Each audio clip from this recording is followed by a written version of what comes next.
listening to the Subrogation Support Network, a podcast from Matthiesen, Wickert Lehrer, America's subrogation law firm, with dissemination of new developments and changes in subrogation law, as well as emerging trends and best practices. Here's your host, Ashton Kirsch.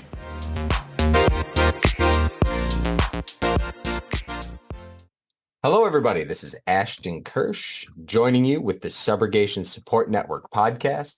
Today, we have back one of my favorite guests, fellow attorney with Matthiesen, Wickert Lehrer, Katherine Sandoval. Hi, Katie. How are you doing today? Good morning. How are you? I'm good. Another, warm day in California. So, hey, it's here in Wisconsin. The leaves are starting to change. It's cold. There's frost in the morning. So, frankly, I'd much rather be out by you. So let's just jump into this. So today I was hoping that we'd be able to briefly discuss more about wildfires. Katie came on to the podcast a few weeks ago, and we discussed just wildfires in general. Katie has a very substantial practice in California, handling California wildfires. And obviously, we're a few weeks past this being the top news out there, but still just a huge news story are these wildfires out in Maui, in Hawaii. This is just devastating circumstances. Many lives lost, millions and millions of dollars in property damage. We're talking about just a huge event that occurred out there, and people are asking a lot of questions, right? We hear wildfires. We're seeing these in the mainland states, but it's not, this is just a huge thing out there in Hawaii, something new to them and something that's just developing and continuing to develop over time. It's my understanding that as a result of Hurricane Dora passing to the south of the island, Maui was experiencing sustained winds in the 50 miles per hour to 90 per hour range. The island was also experiencing an extreme drought spanning back to May of 2023 and had sustained low humidity during this time, which typically Hawaii is a very humid place. These conditions combined and amplified to create an atmosphere where wildfires or fire expansion and spread in general could be very prevalent. Once these started and once this ignition material, which was prime and there was a ton of it, really lit up, the blaze became uncontrollable, causing this horrific destruction. Now, today I was hoping that we could kind of go into the background facts, right? Obviously, there's a lot going on. Hawaii Electric is being investigated. Several lawsuits have been filed against Hawaii Electric, other landowners and different entities, coming up from the way that this was handled, right? And we'll go more into it, but the overgrowth of brush, right, which we see a lot in these California cases where the power companies aren't maintaining their line. They're allowing vegetation to become overgrown. Obviously, a huge issue in a climate like Hawaii.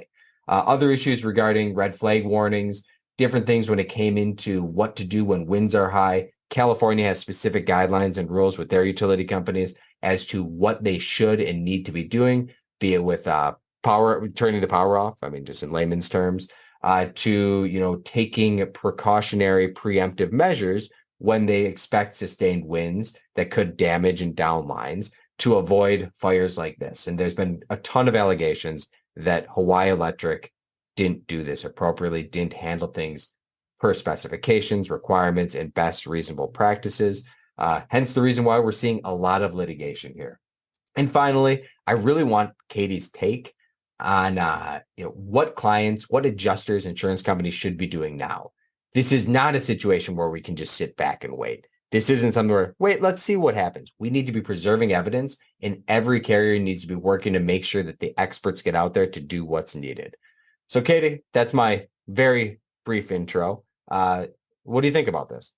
Yeah, I think, I actually went to Maui last year, which, thankfully it was okay. But I think one thing that everyone needs to realize about the landscape of Maui is that there's a really, beautiful, lush area of Maui, and then there's a more dry climate.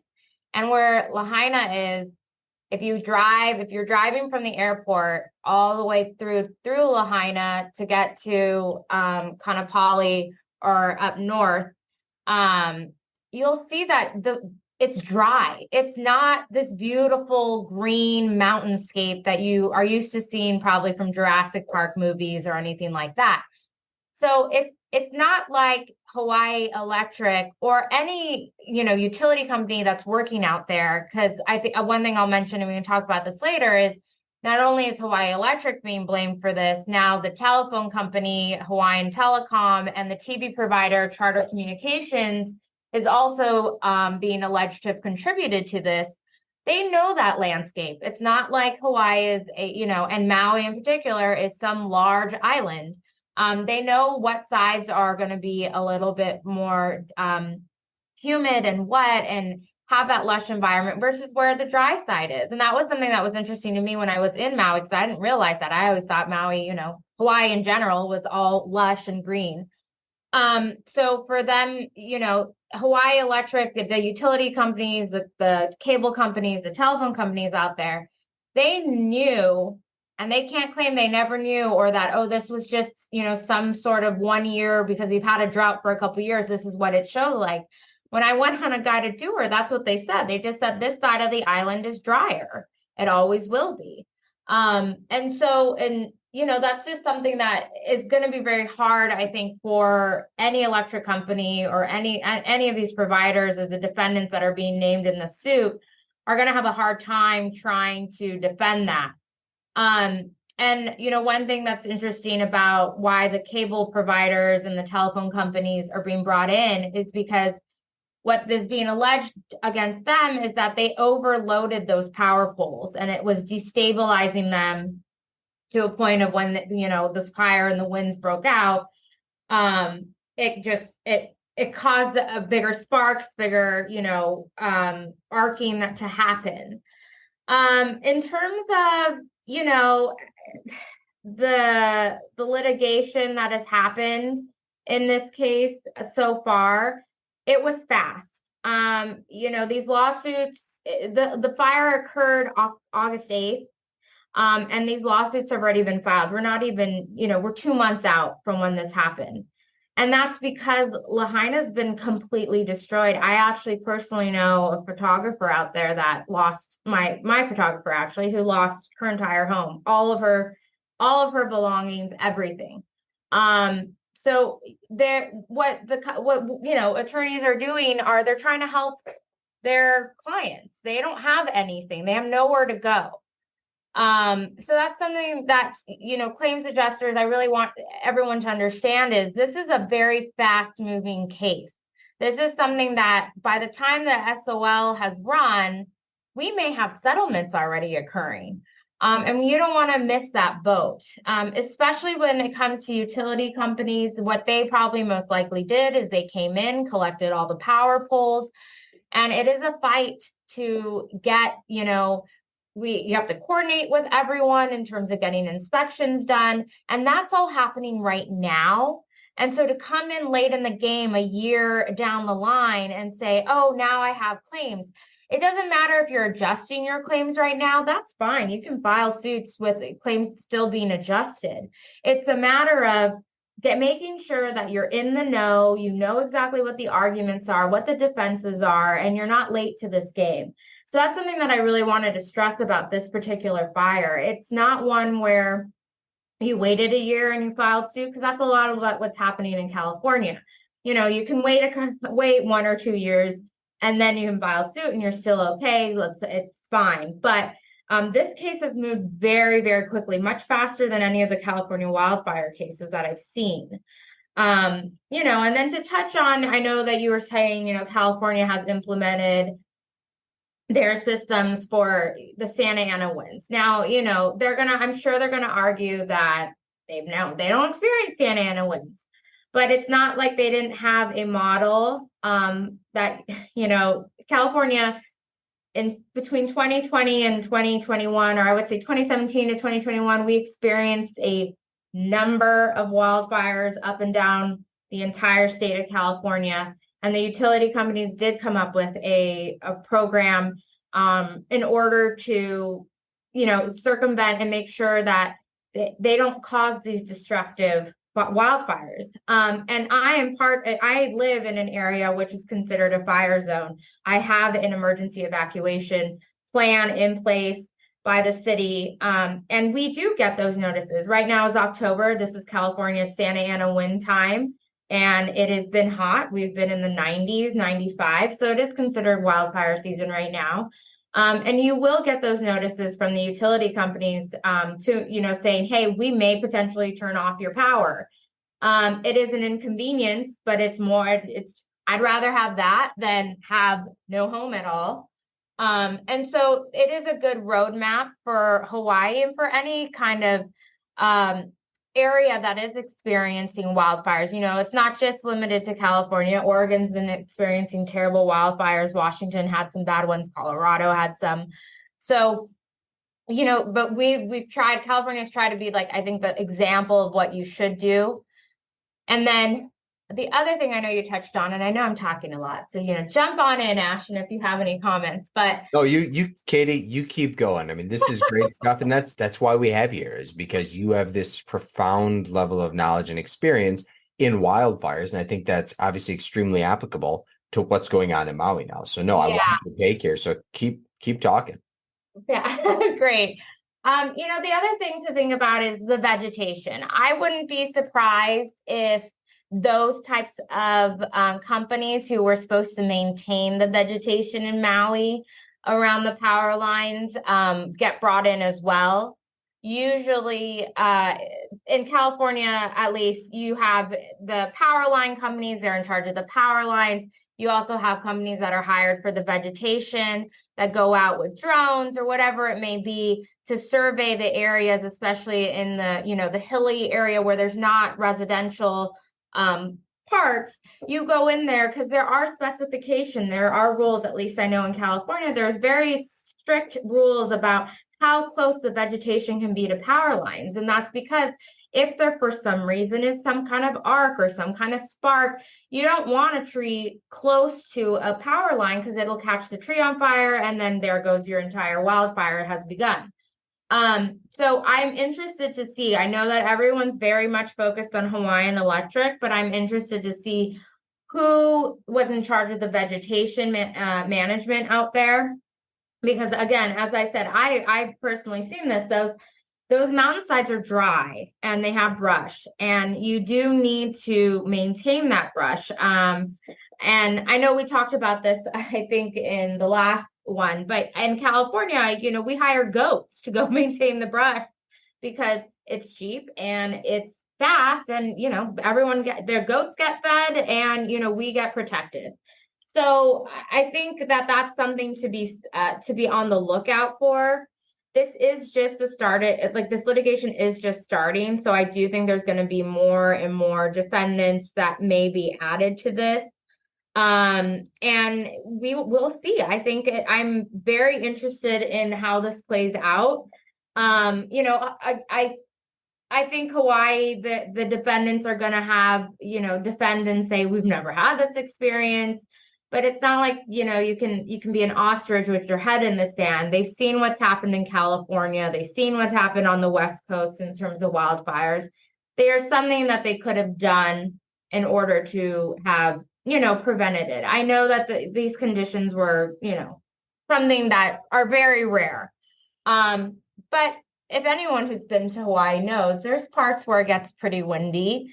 And you just have to be prepared for that kind of occurrence happening.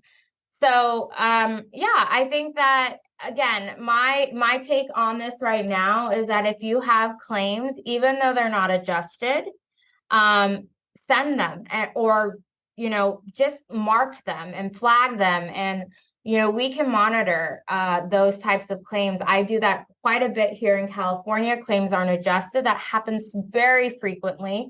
It takes a while to adjust these claims. And these claims especially, I know it's going to take a while. They prevented, I know the government at first was preventing anyone from getting into Lahaina. And, they have the National Guard out there because there was a massive, large loss of life. And they had to go and deal with that first. And then they had to, then you can come in with the companies to go assess the damage. So that's one thing. And I think another thing just to think about is, I know that, Ashton, you mentioned that there's private and public landowners that have also been brought into the suit. And that's actually pretty interesting. I believe, if I've read this correctly and I saw the pictures, there was only one home in Lahaina that actually survived. Everything burned around them. There's a picture, and it's this one home that survived. And it was because they had recently upgraded the home, and had taken out a lot of the vegetation around the home. They had used different types of roofing metal. And so I am interested to see how far that goes with the private and public landowners. But I really think that if we're looking at this big picture, you really want to go after the utility companies, the telecommunication companies, the vegetation maintenance probably is going to be brought in. Those are those ideal, defendants that we're going to be looking at in this wildfire, at least. Absolutely. And I know that Hawaii Electric had previously said that they were in the process of, quote unquote, hardening their grid from various allegations and news stories that I wrote.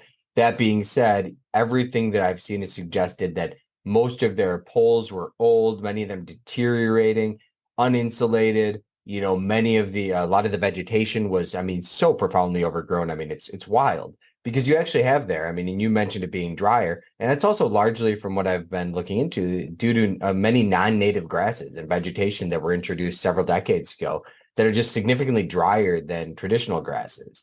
And when those grasses have become overgrown, it provides a prime fuel for this fire. And I think that it's relatively interesting. You had mentioned that, the Hawaii Electric, these other companies, be it cable, utility, telephone, that they're going to really have a hard time arguing that they weren't aware of these risks. Everybody has heard, even people not even involved in the insurance industry, right? I could ask my 14-year-old daughter, and she's probably going to know about wildfires in California. This has been a huge story. And any electric company, I could almost, obviously relying on many assumptions here, we don't know, but you can almost guarantee they have this at the top of their mind throughout, with everything and the huge exposure on utility companies in California, the big hits that they've had against them for causing wildfires, all of the stuff going on. This is at the top of everyone's mind. And it's really kind of amazing to me to see that systems were still, per allegations, kept in such a state of disrepair and allowing such overgrowth to occur here. Yeah, absolutely. It is, again, the analogy is they were an ostrich with their head in the sand. It's hard for us to imagine how they didn't know that they needed to upgrade their systems. It'd be one thing if they were in the midst of doing it, or if they were, working on it. But it appears from what I've seen that they knew about it, and they knew they should have done something, but they didn't. And the devastation is just unbelievable. And, I really think it's hard for them to claim that they didn't know that this could happen to them when, some of these utility companies in California have been bailed out. They were going to be bankrupt, and the governments had to bail them out in order to pay out these lawsuits and keep the utility companies, because obviously we need utility companies. We definitely do. But those were big headlines of the companies getting bailed out, and because of these devastating wildfires that we are facing. Absolutely. And not to beat a dead horse, but one thing I just did make a note that I wanted to touch on is, too often, and I've seen this every which way, is adjusters, insurance companies will sit on losses like this, and they'll be, well, we have a lot of damage and we need to assess it, so we're going to wait. Or, hey, we're going to take 6 months. Okay, it's adjusted. Now we're going to hire some TPA or some sub-row vendor who's going to take it. They're going to send some letters to Hawaii Electric about their demand. And next thing you know, it's a year and a half later. And guess what? The cases have all resolved, or it's settled, or they should have needed to investigate.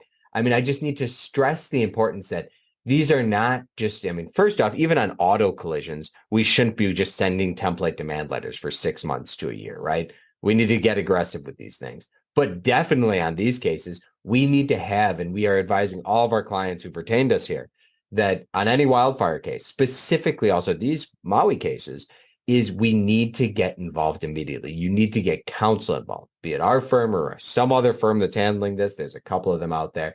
But you need to get counsel involved because currently the investigation has occurred and is occurring, right? They're tearing things apart. They're looking into this. They're identifying who may be liable, who is responsible. They're preserving the scene, preserving evidence. And you need to get involved immediately, right? You can't just send demands and hope somehow Hawaii Electric's going to roll over and write you a big check, right? That's not how this works. We need to make sure we investigate and do this right by the books. And you need to make sure that you're working with a firm that has experience handling wildfire claims. I mean, it's really a lot of effort. I mean, the technology also.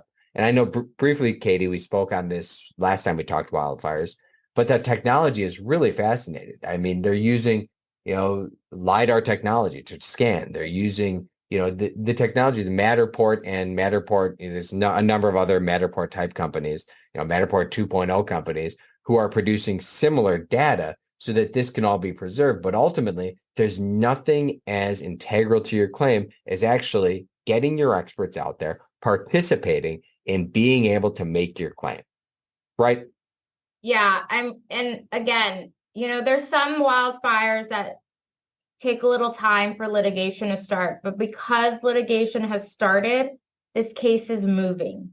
And it is just really imperative that you get your claims to counsel. You get, regardless, again, if they're adjusted or not, you've got to get involved in the suit so that you don't miss the boat if there's a settlement. Because I will let you know that I've had wildfire cases that, yes, last 3 years. I've had wildfire cases that it's settled within months. You don't know. And if you're just not involved and you miss that boat and then you're trying to litigate this all on your own, it's just not, it's time and expense that you could have saved. So again, this wildfire had suit filed already. And it is moving and they're already adding more defendants. So this is a case that I would, again, just strongly recommend from my experience in handling wildfire litigation that you get to your counsel so that they can get involved as quickly as they can into these cases. Right. And every wildfire is extremely damaging, right? And there's a ton of damage, but this is unique in that due to the failure of warning systems, obviously the geography here, I mean, you not only saw massive property loss, but you saw a significant, just terrible loss of life. I mean, a lot of people died here, meaning that one, obviously it's an atrocity, it's terrible, but also in litigation, there's going to be damages that are significantly higher and more fluid, more extensive than you see on most of these California wildfires, I would imagine, thereby also making it absolutely necessary that immediate action is taken, because it's very possible that the amount of claims here go so far above and beyond that which an adverse party may be obviously covered for, but also collectible for, even with or without bailouts, that, a settlement on these claims and you're waiting until 2 years from now to litigate or to actually pursue the case. I mean, it could be that you're left with absolutely nothing because you didn't take action. Yeah, agreed. Yeah, there's, and the way that the litigation works in wildfires is you're going to have the individual plaintiffs, you're going to have the subrogation plaintiffs, and you're going to have the defendants. And the individual plaintiffs, sometimes the way it works is, the defendants want to sue, they want to settle with the individual plaintiffs, especially the ones with the wrongful death claims, which, there's going to be numerous amounts of wrongful death claims coming. And those claims are, as you said, high. So you miss the boat, they will shell out a certain amount of money, if hypothetically, and you miss the boat, then you're out of luck. And that's just why you really, really, really need to be involved from the outset. And I think one of the things, Ashton, on our website, at least, that we're starting to develop or we're going to get going is I am a big part of the wildfire litigation. That's a big bulk of my work that I do is we're going to be developing that wildfire map. So as wildfires break out, we can kind of give you a real time, hey, this is a wildfire. It's in litigation. You have claims, you need to red flag them and, get them over to your counsel. And I think that'll be really helpful for you guys, for adjusters and insurance companies to know, because wildfires happen every, a lot of the time, and some are due to lightning, some are due to a person or a utility company causing them, but we'll be highlighting on our map ones that are in litigation or have potential subrogation recovery. Yeah, and the background on that map's pretty interesting. That it was actually after we did our last podcast on this topic. Katie and I decided we sat down, we were talking about it. He said, you know what? A map in kind of a user-friendly tool for adjusters to be able to take a look at this map and say, hey, where are fires? Which have subrogation potential? I mean, that's huge because everybody in the insurance industry, I mean, find me an adjuster or an attorney handling insurance claims who says, hey, I have a ton of free time. Let's just, let's just waste time investigating things that don't need to be investigated. No, everyone's busy. And our job is to try to make it as easy as we can for our clients. So that was really our play on that is let's find a way to create a tool so that adjusters and insurance companies can look at this map, look at this resource, and identify where are the fires so that they can get those cases rolling.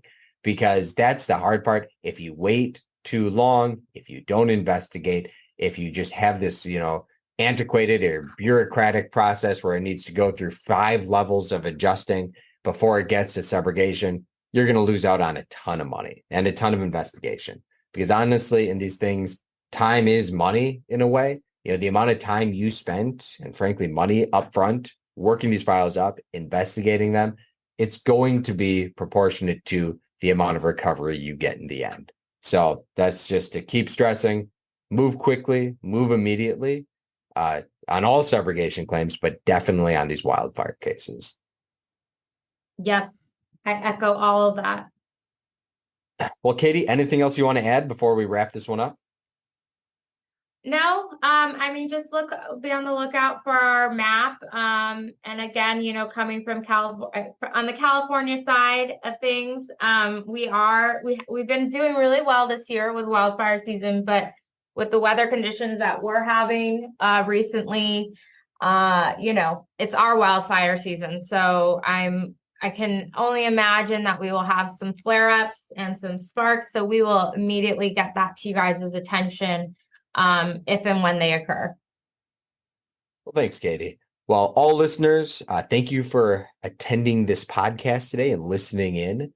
If you have any questions, reach out to either of us, anyone with our firm. We're more than happy to assist. If you need counsel for any of these cases, feel free to give us a call. We're happy to discuss these matters. Send an email. We are always around and available to assist in any way that you may need. Again, Katie, thank you so much for joining me. Everyone in the audience, thanks for listening. And this is another episode done with the Subrogation Support Network podcast. Thanks, everyone.